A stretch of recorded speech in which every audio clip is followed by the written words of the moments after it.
বিজেপির র্যালিতে হামলাকারী তৃণমূল সদস্যদের গ্রেপ্তারের দাবিতে শনিবার সাতুরি ব্লকের বিজেপি নেতৃত্ব থানা ঘেরাও করে।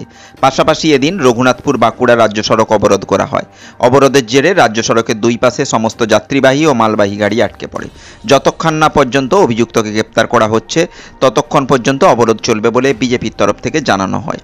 জানা গিয়েছে বৃহস্পতিবার বাঁকুড়ার সীমানার শেষ এবং পুরুলিয়া জেলার শুরু গড়শিকা গ্রাম পঞ্চায়েতের ঘোড়ামুরগা গ্রাম থেকে বিজেপির প্রার্থী সুভাষ সরকার র্যালির মাধ্যমে প্রচার শুরু করে।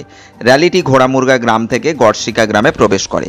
অভিযোগ, র্যালিটি গড়শিকা গ্রামে ঢোকার সময় হঠাৎ তিনজন তৃণমূল কর্মী দলীয় পতাকা নিয়ে র্যালি আটকে দেয়। র্যালি গ্রাম দিয়ে যাবে না বলে জানানো হয়। ফলে র্যালির যাওয়া নিয়ে বিজেপি কর্মীদের সাথে তৃণমূল কর্মীদের বচসা বাধে। উভয় পক্ষের মধ্যে হাতাহাতিও শুরু হয়। পরে বিজেপি কর্মীরা তৃণমূলের 3 কর্মীকে এক সাইডে সরিয়ে র্যালি এগিয়ে নিয়ে যায়।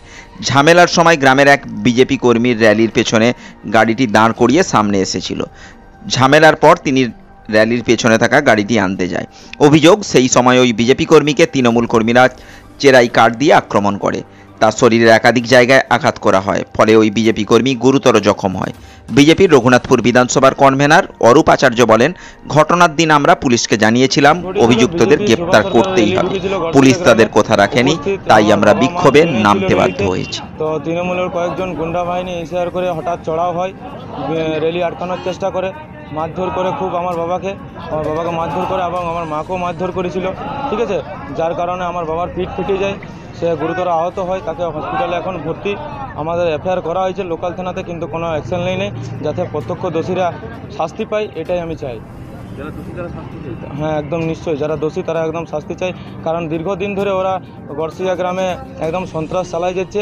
আর আমার বাবাকে বিশেষ করে আমার বাবার ওপর অ্যাকশন নিয়েছে এই কারণের জন্য, কারণ ওই বুথে সব থেকে অ্যাক্টিভ কর্মী হচ্ছে আমার বাবাই।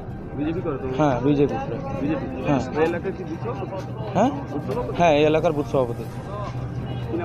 মৃত্যুঞ্জয় হাড়ি। আমার নাম বিষ্ণু হাড়ি।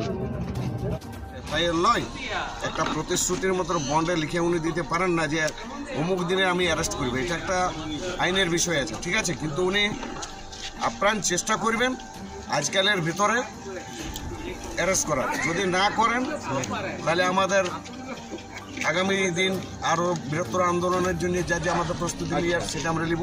এইটুকু কথা।